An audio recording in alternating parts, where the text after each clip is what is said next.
Essentially, it's all about getting grades, and it's not really a lot more complicated than that. Where it gets interesting is when you dig a little deeper and ask them why they're cheating. What is it about the grade? So it's the meaning of the grade to a lot of them. So for some of them, it's simply getting a good test score because there's this pressure to get good grades. For some of them, it's because they don't want to let their parents down. For some of them, it's because they want to get into that good college or good school at any cost, and they know that their future depends on getting those good grades.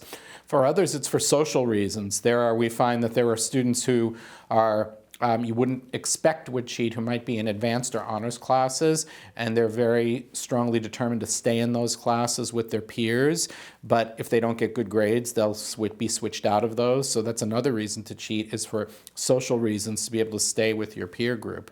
On some kids, it's because they know that there's a big carrot at the end, that sometimes parents or schools will give really powerful rewards, like being allowed to go on certain field trips. There are sometimes parents will say, if you get a 4.0, I'll buy you a car.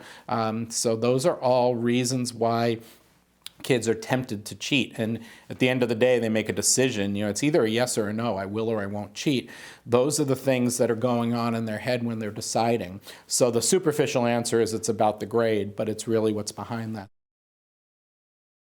The best estimates are that I've seen pretty consistently are that by the time kids graduate from high school, 80%, and it's probably higher than that, but 80% have engaged in some kind of cheating. Now you have to be really careful with that number, because that doesn't mean 80% of kids are cheating all the time. That means 80% have done it at least once. So that's everything from really egregious things like you hear about, like hiring an imposter to take the SAT or ACT, to one night saying, hey, can I copy your homework? I didn't do it last night. Obviously, there's huge differences, but those are the best numbers we get. Most people at some point do it. It's the severity. You don't get people very much doing the extreme things. I've been doing research on this for 20 years now, and we've collected so much data. And the one thing that is absolutely consistent is when kids are learning in a classroom that focuses on what we call mastery, and I'll explain what that is, cheating occurs less often. And what that means is that when you're in a classroom where the teacher is emphasizing, what's important to me here is not so much your test score, what's important to me here is that you really learn something. So mastery is about really learning it. So if I'm trying to teach you how to solve a quadratic equation in math class, my goal as the teacher is to make sure that at the end of the day or the week or whatever it takes, you know how to do that. You're comfortable solving quadratic equations.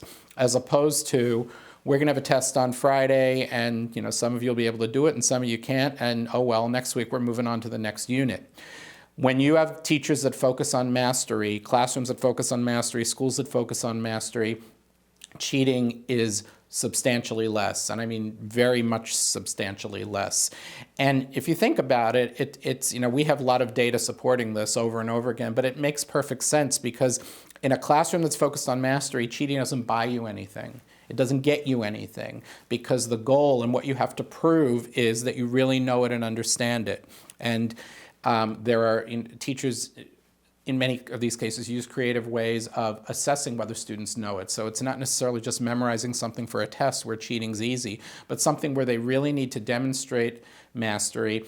And the whole idea behind that also is that if you don't demonstrate mastery, you get to try again until you get there. And that's why cheating doesn't happen as much in those cases, because it doesn't help you, because you have to show that you've mastered something.